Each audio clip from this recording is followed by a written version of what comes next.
It was late evening, the sun had already gone down, and the sky was painted with dark clouds that looked heavy and restless. The kind of sky that makes you feel something unusual is about to happen. A sky that whispers secrets in the wind. The farmer walked down the lonely path that led to his small wooden house, his hands rough from a long day of work, his feet tired, and his mind only dreaming of food and sleep. He carried a small flask of water at his side, the same water he always saved for the journey back. But then the night broke. A flash of light tore across the sky, brighter than lightning, faster than anything he had ever seen. It streaked from one corner of the heavens to the other, ending in a loud crash somewhere beyond the hills.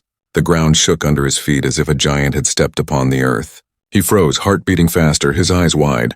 The villagers often spoke of spirits and demons, but this felt real. Too real.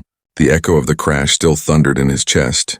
Curiosity pulled him forward, though every part of him wanted to turn back. He told himself to ignore it, to go home and lock the doors. But the glow in the distance kept calling to him, a strange, soft light like burning silver rising above the trees. He tightened his grip on the water flask and slowly made his way toward the light. The forest around him grew silent. No birds, no insects, just the sound of his footsteps on the dirt and the beating of his own heart. When he reached the clearing, his breath caught in his throat. A crater lay before him, smoking and cracked, the earth torn open as if the sky had fallen. At the center of the crater was something he could not believe. A figure not human, not animal. Something strange. Its body bent and broken, its skin pale and glowing faintly, like moonlight trapped inside flesh. It twitched and struggled to move, its large black eyes blinking weakly, and then it made a sound, soft but sharp, a sound of pain. The farmer stepped closer. Fear twisting in his stomach, he wanted to run, but something about the figure stopped him. The creature raised one shaking hand, its fingers long and thin, and then pointed to his flask of water. Its cracked lips moved, no words he understood, but the meaning was clear. It was thirsty, it was dying. For a moment he stood frozen, his thoughts racing. Should he help it? Should he turn away? What if it was dangerous? What if this was a trick?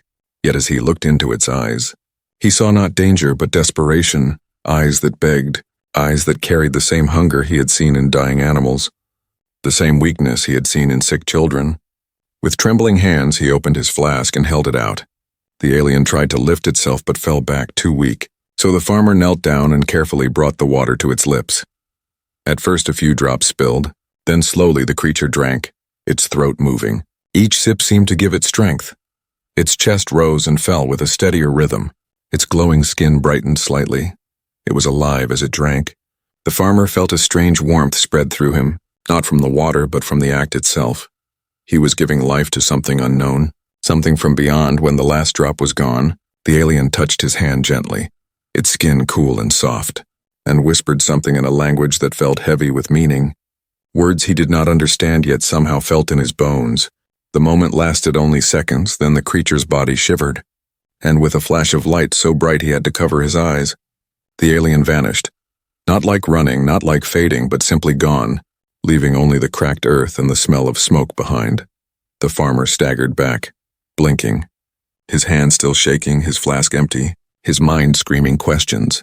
Had he just saved a life, or had he made a mistake? What if others like it came? What if they were watching him right now? He looked around the silent clearing, shadows stretching long and dark, the stars above burning colder than ever. He stumbled back toward the path, his thoughts chasing each other like wild dogs. He wanted to tell someone, but who would believe him? They would laugh. They would call him mad. And maybe he was. Maybe he had dreamed it all. Maybe he was just tired and hungry. But when he looked down at his flask, still damp from the alien's lips, he knew deep inside that it had been real. That night he lay awake in his small wooden house, staring at the ceiling. Every sound outside made him jump. Every flicker of shadow made him sit up.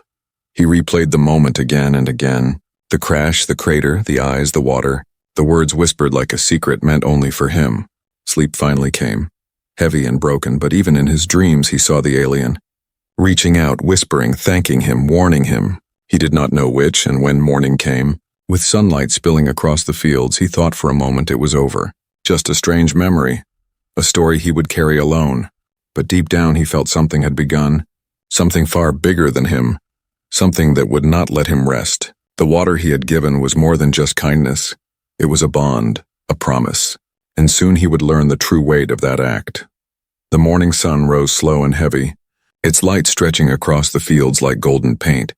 The air was calm, almost too calm, as if the world was holding its breath. The farmer rubbed his eyes, still restless from the broken sleep of the night before. His dreams had been filled with strange flashes, voices and glowing eyes, but now, standing in the cool air of dawn, he told himself it had only been a dream. He tried to believe it, but something inside him whispered otherwise. He stepped out of his wooden house, the soil still damp with dew.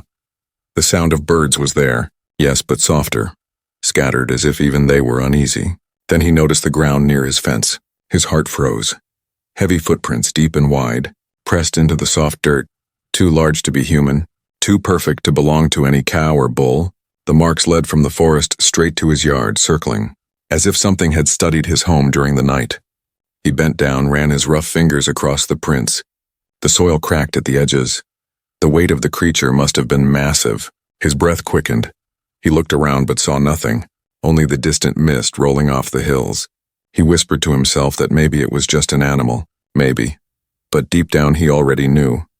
This was connected to the night before, to the glowing figure he had given water to.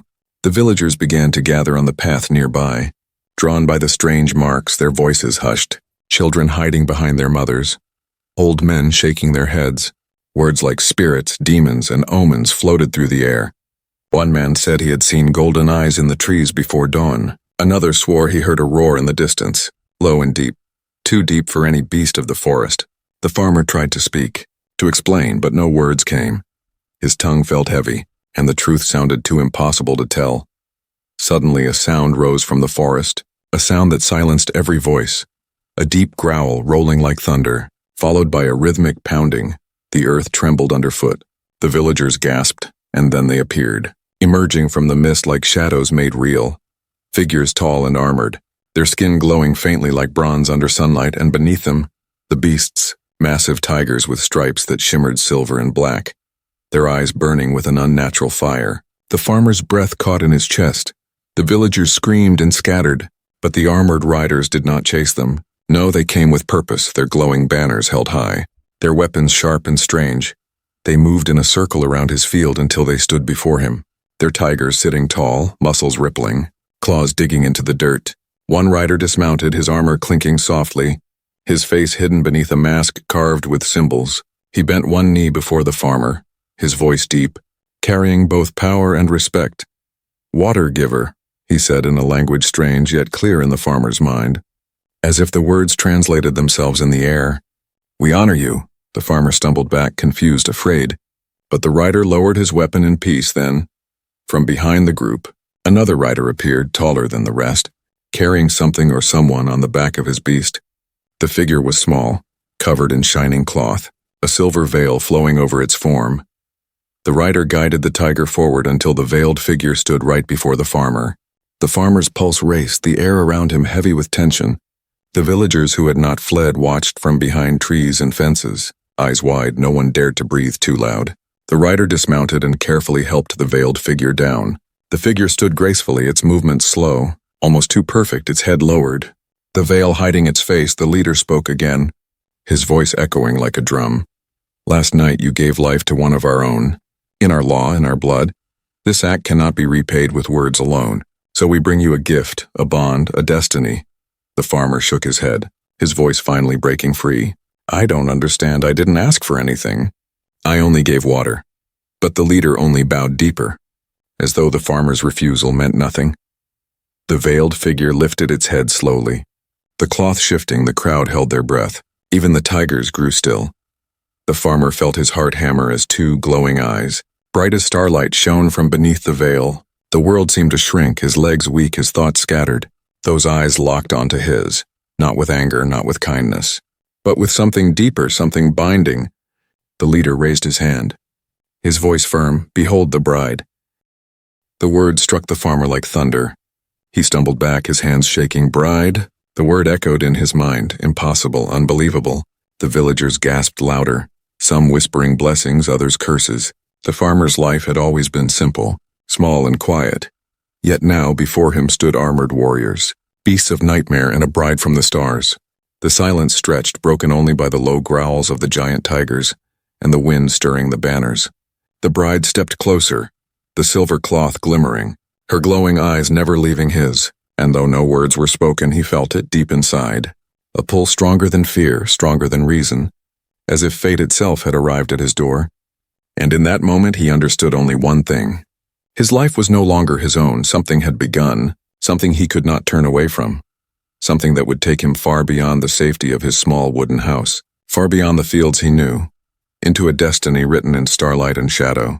The villagers watched, the riders waited, the bride stood. The farmer's breath slowed, and then the air grew still once more, heavy with the weight of what had been brought to him, and deep in his chest, he knew the world would never again be the same. The air was thick with silence, the kind of silence that presses on the chest. The farmer stood frozen, the veiled figure before him, glowing eyes burning softly under the silver cloth. The armored riders watched without moving, their tigers' heavy breaths fogging the cool morning air. The villagers clung to the edges of the field, whispering prayers or curses, none daring to step closer. The bride, for that is what they called her, stood with a grace unlike anything human, her feet barely disturbing the earth, her veil shimmering as though woven from light itself. She did not rush, she did not tremble. She simply raised her hand, long and delicate, and placed it gently over her heart. Her eyes locked on the farmer's, and for a heartbeat, it felt as though the world held only the two of them. The leader of the riders spoke, his voice deep, carrying across the field like thunder rolling in the distance. Water giver, you gave life to one of our kind. Our prince, our blood, such an act binds you to us forever. And by our ancient law, by our vow, we give you what is most sacred, union with the royal line. His words struck the farmer harder than any weapon could. His heart raced, his hands clenched at his sides. Marriage, bride, union. These were words he could not understand in this moment. Not with beings from the stars. Not with warriors on silver-eyed beasts. He wanted to shout that he was only a farmer, a man who had given water because it was right. Not because he wanted reward. Not because he wanted a bride from another world. Yet no sound left his lips. Fear and wonder tied his tongue. The bride stepped closer, her silver veil flowing in the breeze, and when she was close enough, she reached out and touched his hand, her fingers cool and smooth like polished stone. In that instant, the farmer's vision cracked open. Not with pain but with fire, he saw flashes, visions that burned behind his eyes. He saw endless deserts beneath black suns. He saw towering cities of crystal floating above oceans of silver. He saw battlefields where the ground itself shook with the roar of beasts. He saw warriors kneeling before rivers, offering water as if it were gold. Then her voice came, not spoken aloud but carried straight into his mind, soft yet strong. You are chosen not by chance, but by the river of fate. Water is life, and life binds worlds. You gave without asking, and so you are now part of us. His knees nearly buckled. His breath ragged, he wanted to pull his hand away, yet he could not. Her grip was gentle but unbreakable. The villagers gasped, some falling to their knees, others fleeing. But the riders stayed steady, their glowing eyes fixed on the farmer, their tigers growling low. The leader bowed his head again, repeating, "Behold, the bride," as though the words themselves were sacred. The farmer shook his head, finally finding his voice. "I don't want this. I didn't ask for this," his words cracked. But the bride's eyes softened. Her glowing gaze dimmed for just a moment, and she whispered in his mind again, "Neither did I." That sentence pierced deeper than any vision. It was not only his life that had been torn from its path. Hers too. She was bound by the same law, the same fate. She was not simply a gift. She was a person, a soul with no choice, and for the first time, the farmer saw her not as a figure of mystery but as someone trapped, just as he felt trapped. Still, her eyes shone with something else, something hidden, a quiet strength, a spark of hope, as though she carried a secret even the riders did not know, and though her lips did not move. The farmer sensed it. She had chosen not to fight this bond but to shape it, to turn it into something more than a law, more than a chain. The leader raised a hand, and the tigers growled louder, as if to remind the farmer that refusal was not an option. "You must come with us, water giver. The union will be sealed. Your place will be among the stars." The villagers murmured in fear, none daring to help him, none daring to interfere. He was alone, standing between his small wooden home and the infinite weight of destiny. The bride turned her face toward him, lifting the veil just enough for him to see her lips curve into the faintest smile, not of joy, not of triumph, but of reassurance, as if to say, "You are not alone." And in that moment the farmer's fear wavered. replaced by something else: curiosity, wonder, the first seeds of courage. The riders formed a circle around them, their banners flaring, their tigers snarling low, and the leader raised his voice. The bond has begun, the path is open. The water giver and the bride shall walk together, and the world shall change. The farmer looked at her again. Her glowing eyes locked onto his, and though his heart still screamed with confusion, he felt something stir inside, a thread pulling him forward, away from the life he knew into something vast, terrifying, and beautiful. The veil shimmered as the bride lowered it once more, hiding her face from all but him, and as the silence deepened, the farmer realized the truth. His simple act of kindness had opened a door that could never again be closed, and whether he wanted it or not, his life had been bound to hers. Forever, the villagers whispered. The riders bowed, the tigers growled, the bride stood close, and the farmer's world shifted. Fragile as glass, yet strong as iron, and deep in his chest, beneath the fear, beneath the confusion, a question grew louder. What comes next? The portal shimmered like a wound in the air, a tall oval of swirling blue and silver light that crackled with sparks each time the armored riders stepped near it. The farmer stood at its edge, his stomach tight, his breath shallow, his eyes refusing to blink too long in fear the vision would vanish. Or worse, pull him in without warning. He had never left his small village, never traveled farther than the market 2 hills away. Yet here he was, being told to step into a doorway that led to another world. The thought made his knees weak behind him. His wooden house looked so small, so safe, its smoke rising into the morning sky. He wanted to run to it, slam the door, and pretend nothing had happened. But the armored riders stood in a circle, their glowing tigers growling low, blocking every path except forward. The leader spoke again, his voice steady and heavy as stone. Water giver, the act you performed has bound you. Fate does not bend for the weak. You will come. His words struck the farmer like chains, but before he could shout in protest, the bride stepped closer, her veil shifting with the breeze, her glowing eyes catching his. And for a moment the noise of the world fell silent. She reached out her hand once more, fingers cool, and when she touched his wrist, the visions returned, faster, stronger. His mind swam with images.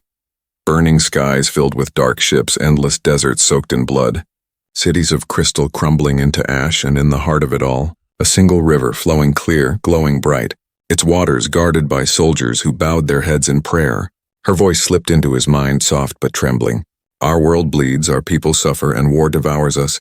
We need you not as a master, not as a slave, but as a bridge. The farmer stumbled back, gasping. I am nothing, he whispered aloud, his voice breaking. I am a farmer, I grow food, I mend fences. I do not fight wars. The riders shifted, some growling low. One spat words he did not understand, but that dripped with disdain, clearly doubting him. But the bride's gaze stayed locked on his, glowing steady. You gave life when no one asked you to. You acted without fear. That is more than most warriors can do. Her words cut deep. They warmed him and frightened him at once. Because she was wrong, he had been afraid. He was afraid now, but still his hand had moved still. He had poured the water into dying lips, and he knew deep inside that choice could not be undone. The villagers who had gathered watched from a distance, none daring to step closer, but he could feel their eyes, could hear their whispers. Some prayed for him to refuse, to save himself. Others prayed he would accept, hoping maybe these beings would spare the village. It was as if his answer carried the weight of more lives than his own. The leader raised his weapon and pointed toward the portal, his voice like thunder. Choose now, water giver. Step forward and live in honor, or turn away and watch the stars burn your world. The ground seemed to shake at his words, though perhaps it was only the farmer's legs trembling. He looked back once more at his home, the familiar walls, the little field where he had grown his food, the fence he had built with his own hands. It all seemed so far away now, so fragile. He thought of his father, who had always told him a man's life was measured by the weight of his choices, not the size of his land. The bride stepped closer still, lowering her veil just enough that he saw her lips move, but the words were in his head, not his ears. If you walk away, I will walk too, we are bound. They cannot force me to another. My fate is tied to yours, and I would rather fall beside you than be chained to another destiny. Her courage shook him more than any threat. She was not a gift, she was not a chain. She was someone choosing him as much as he was being asked to choose her. He stared at the portal, its light flickering like a storm, a doorway to endless unknowns, and for the first time his fear did not feel like a prison, but like a test. His heart pounded, sweat dripped down his neck. His hands trembled. But then he stepped forward, just one step. The ground seemed to roar with approval. The riders lifted their weapons in salute. The tigers growled as if in agreement, and the bride's glowing eyes softened with relief. But even as he moved closer, doubt twisted inside him. Was he saving his world or dooming it? Was this destiny or a trap he could not know? And that uncertainty hung heavy, like a blade waiting to fall. He stopped at the very edge of the portal, the air around it buzzing. Tugging at his skin, pulling his breath, he looked at the bride one last time. She nodded slowly, her hand reaching for his, and together they stepped into the light. The world behind him vanished, swallowed by silver fire, his fields, his house, his people, all gone in an instant, and in their place stretched something vast, strange and terrifying. But before his eyes could take it in, before his mind could adjust, the sound of war drums shook the air, echoing through the strange sky, and deep inside the farmer knew his choice had only opened the first door. The true test had yet to begin. The light swallowed him whole, and for a moment the farmer thought he had died. His body stretched thin, his breath stolen, his thoughts scattered like leaves in a storm. Then suddenly his feet touched solid ground again. His chest heaved as he gasped for air, and when his eyes opened, he was no longer in his village. No longer on Earth at all. The sky above him glowed a deep violet, painted with rivers of light that curved across the heavens like flowing stars.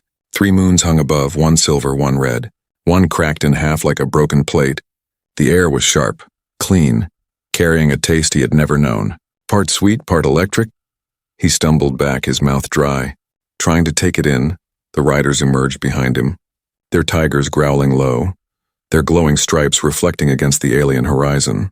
And then he saw it, an entire city rising in the distance, built not on land but in the air, islands floating above the ground, held up by beams of glowing crystal, towers twisted like spirals of glass, bridges made of light connecting them, waterfalls pouring into the void and turning into mist before touching the earth. His knees went weak, his eyes wide, his mind screaming that this could not be real. Yet it was. The bride stood beside him, her veil fluttering, her glowing eyes fixed on the city. "Welcome," her voice echoed in his mind, calm but heavy. "This is Ishara, the heart of our people." He could not answer. Words failed him, his tongue heavy, only a soft whisper escaped. How is this possible?" But she only lowered her head as though even she could not explain the weight of it. As they approached, the people of this world appeared, tall and graceful, their skin shining faintly as though carved from moonlight. They wore long flowing robes, some carrying banners, others dropping to their knees as the riders passed, and when they saw the farmer they bowed, pressing their foreheads to the ground, murmuring a word that rose and fell like a chant. "Zhalar, Zhalar!" The sound shook him. Hundreds of voices calling to him, their faces filled with awe, their hands trembling. He turned to the bride, panic rushing into his chest. Why are they doing this? "I am no one," she looked at him, her eyes steady. "To them you are not no one. You are the water giver, the one who gave life when it was nearly lost, and for that, you are now part of their story." Before he could protest, a great trumpet echoed across the air. The ground shook as a new figure approached, larger than life. A man wrapped in silver armor, his cloak long and dark, his face marked with glowing lines. The rider dismounted his beast and bowed deeply. "My prince," he said, and the farmer froze, because the figure who stepped forward was the same alien he had given water to. His skin no longer cracked, his body strong, his glowing eyes alive and sharp. The prince smiled, a strange mix of power and warmth. He placed his hand on the farmer's shoulder, speaking slowly, his words heavy but clear. "You gave me life when even the stars turned their backs. Without your water I would not stand here. My people would not kneel here. You are no longer of your world alone. You are of ours." The farmer's heart pounded, sweat clinging to his skin. He wanted to shout that he had not meant for this, that it had been simple kindness, nothing more. But the people cheered louder, the prince raising his arms to calm them, then turning to the farmer once more. "You will be honored as a guardian. You will be bound to our bloodline, and through you, perhaps hope will return." Suddenly, horns blared from the sky, deep and harsh, a sound that sent shivers through the crowd. The glowing bridges trembled, the floating towers dimmed, and shadows filled the horizon. Dark shapes, dozens, hundreds, ships that blotted out the stars, descending with fire in their wake. The ground shook as the tigers roared, The riders lifted their weapons and the people scattered in fear. The prince's face hardened, his glowing eyes narrowing. "They have come sooner than expected," he growled, his voice cutting like steel. He turned to the farmer, his hand gripping his arm tightly. "You will stand with us. Water giver, fate has chosen you, and now you must see why." The farmer's mouth went dry, his heart thundering in his chest. The sky filled with the roar of engines, the smell of burning air, the cries of people fleeing. He had stepped into a world of beauty, yes, but also a world on the edge of war, and already the shadow of that war fell upon him. The bride stepped closer, her voice soft but unshaken inside his mind. "Do not fear, you are not alone," her hand brushed his, and though terror consumed him, something in her touch steadied him. The ground rumbled as the first blasts of fire struck the floating towers. The city of Ashara shuddered, the people screamed, the soldiers shouted, the sky itself seemed to split. The farmer looked up, fear tearing at him, doubt screaming in his head, and yet he stood there, in the heart of a people who believed in him, beside a bride bound by destiny, before a prince who called him savior, and as the enemy ships blotted out the stars, he realized the truth. The moment for fear was over. The war had already begun. The first blast shook the floating city like a storm tearing through a fragile boat. Towers of crystal groaned, bridges of light flickered, and the screams of thousands filled the violet sky. The farmer stumbled, nearly falling as the ground beneath him trembled. The armored riders leapt onto their silver-striped tigers, weapons glowing, their eyes blazing with fire. The war had come, and it had come for him too. Whether he wanted it or not, the prince raised his hand, his voice cutting through the chaos like a blade. "To arms! Defend Ashara!" His soldiers roared in reply, banners snapping in the wind, yet even as they prepared, some of them glanced at the farmer, their eyes doubtful, their jaws tight. Whispers carried through the air. "A human, a farmer, this is the one fate gave us." Doubt weighed heavy on their faces. The farmer's chest tightened, his throat dry. He wanted to shout, to tell them they were right, that he did not belong here, that he was no warrior, but before he could, the bride stepped forward, her veil whipping in the hot wind, her glowing eyes steady.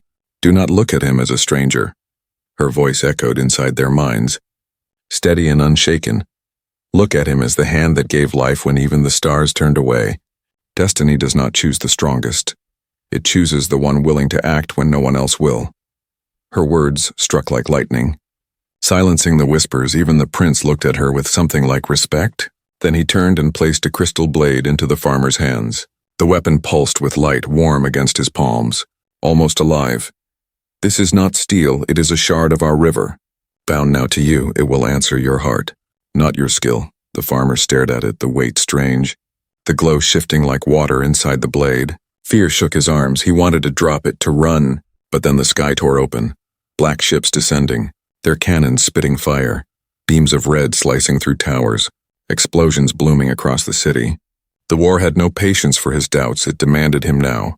The first wave of enemy soldiers landed, beasts with twisted armor and burning eyes, their weapons hissing with smoke. They roared as they charged. The tigers met them head-on, claws slashing, teeth tearing.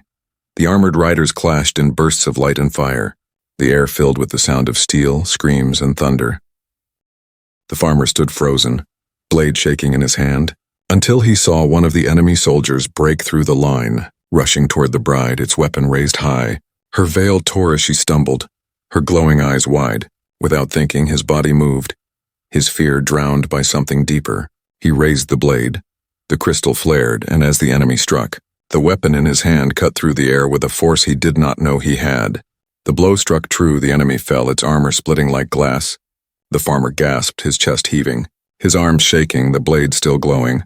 The bride looked at him, her eyes burning brighter, and though she spoke no words, her expression told him everything. "You are more than you believe." The battle raged on. The farmer struck again and again. Each time the blade seemed to guide him, pulling his arms where they needed to be. Sparks and fire lit the air around him, and though terror still clung to his bones, something else stirred. Courage. Not the courage of a warrior born, but the courage of a man who refused to stand aside when life called for him. Hours seemed to pass in moments, the ground littered with broken weapons and bodies, the sky filled with fire. The farmer fought beside the bride, shielding her, striking down those who reached for her. At one moment he stumbled, nearly cut down, but she caught him, pulling him back with a strength that belied her slender form.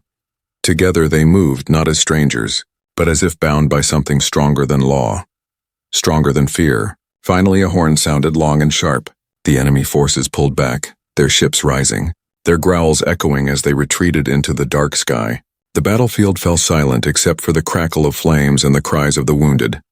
The farmer collapsed to his knees, his arms trembling, his body heavy, the crystal blade dimmed. Cooling in his hands, the prince approached. His armor scorched, his face grim, but his voice rang clear. The water-giver stands, the enemy retreats, and fate proves itself once more. The soldiers bowed their heads, this time not in doubt but in respect. Their whispers carried a new tone, not stranger, but guardian. The farmer looked at the bride, her veil torn, her glowing eyes still locked on his. And though he wanted to speak, no words came. He only nodded, breathless, and she nodded back, soft but certain. But even as relief washed over him, a shadow lingered. For the last of the retreating ships had sent a message, a voice booming across the sky, promising to return with fire greater than before, promising that this was only the beginning. The farmer held the blade tighter, his chest still heaving.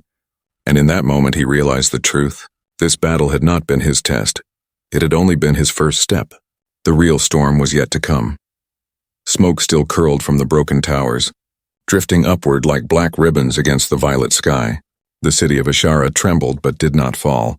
Its bridges of light flickered but still held. The farmer stood among the ruins, his chest heaving, the crystal blade heavy in his hand, his clothes torn, his skin marked with dust and ash. The people around him whispered his name, Water-giver, not as a question this time, but as a truth. The battle was over, yet the weight of it pressed heavier than the fight itself. The wounded cried. The dead lay silent. The tigers prowled the edges of the ruined square, their glowing eyes watching the skies in case the enemy returned. The riders gathered their fallen, their faces grim but proud and still. Through all the smoke and fire, the farmer felt every eye on him. The stranger who had stepped into their war, the human who had stood when even their warriors doubted. The prince approached, his armor cracked, his face streaked with blood and light, yet his eyes still glowed with fire. He raised his hand, the crowd fell silent. His voice rang out, this man, this outsider, gave me water when I had none, gave me life when even my blood could not save me. And now he has given his strength to us in battle. Let the stars bear witness, he is not stranger. He is guardian, he is bound to our line. The people roared, their voices rising like thunder, their banners lifted, their knees bent in reverence. The farmer staggered back, overwhelmed, shaking his head. I didn't do this for glory. I didn't ask for this. His voice cracked, but the sound was lost under the cries of thousands chanting his name. The bride stepped forward, her torn veil fluttering, her glowing eyes steady and soft. She placed her hand on his shoulder, her voice quiet but sure. Nor did I ask to be given. Yet here we stand, bound by the same choice. And maybe that is why fate chose us, not because we wanted it, but because we did not run from it. Her words struck deep, breaking through the noise, calming his storm. That night, as the fires dimmed and the city tried to breathe again, the council gathered in the great hall of crystal, its walls glowing with the soft hum of living stone. The farmer sat at the center, awkward in a chair too grand. The riders lined the walls, the bride beside him, the prince at his right, their voices low but firm, speaking of what must come next. The enemy would return, stronger, fiercer. Their message had been clear. This battle had been a test, and the true war was yet to arrive, the council argued. Some wanted to hide, others to strike first, but all agreed on one thing. The farmer, the water-giver, must remain with them, his bond sealed, his place no longer in question. The farmer wanted to protest, his heart aching for his small wooden house, for the quiet fields of his village, for the life he had lost in a single night. But when he looked at the bride, her eyes glowing with both sorrow and strength, he knew there was no path back, only forward. The days that followed blurred with ceremony and preparation. The people rebuilt what they could. Banners of silver hung across the city. The floating bridges glowed brighter. Musicians filled the air with songs of victory and hope. And at the heart of it all, a union was declared. The farmer and the bride, bound by law, by fate, and now by choice. The wedding was like nothing he had ever seen. Thousands gathered on the bridges of light. Lanterns floated into the sky, glowing with fireflies trapped inside crystal shells. The bride walked beside him, her veil replaced with a crown of silver, her eyes never leaving his. The prince placed his hands upon theirs, speaking words older than the city itself. Water is life, and life is bond. From the river we drink, from the river we rise. As the water giver bound us with kindness, so now we bind him with kinship. Let the stars watch and remember. The crowd erupted in cheers, their voices echoing across the floating islands. The farmer's heart raced, his hands trembling. Yet when he looked into the bride's eyes, steady and bright, a strange calm filled him. And then when the cheers quieted, the prince leaned close, his voice low, meant only for the farmer. The water you gave me was no simple drink. It carried the river's seed, ancient, eternal. It bound you to us before you even stepped through the portal. You were not chosen by accident. You were chosen by the river itself. The words sent a chill through him. His mind spinning, the water, the simple act. It had not been chance, it had been destiny. Written long before he had walked that path. He opened his mouth to speak, but the roar of the crowd rose again, drowning his doubts, and the bride squeezed his hand, grounding him that night as the moons rose over Ashara, casting silver light on the city rebuilt in song and fire. The farmer stood at the edge of a glowing bridge. The bride at his side, he looked at the sky, at the endless stars, and felt the weight of his new life settle in his chest. He was no longer just a farmer, no longer just a man from a quiet village. He was the water giver, a guardian of a people not his own, a husband to a bride born of starlight. And though fear still lived in him, so too did courage. And as the wind carried the sound of drums and the promise of war on the horizon, he whispered to himself, "Whatever comes, I will not turn away." And far above, in the endless dark, the enemy stirred once more, watching, waiting, planning their return. The war was not over. No, it was only beginning. But the farmer did not flinch. His story had only just begun.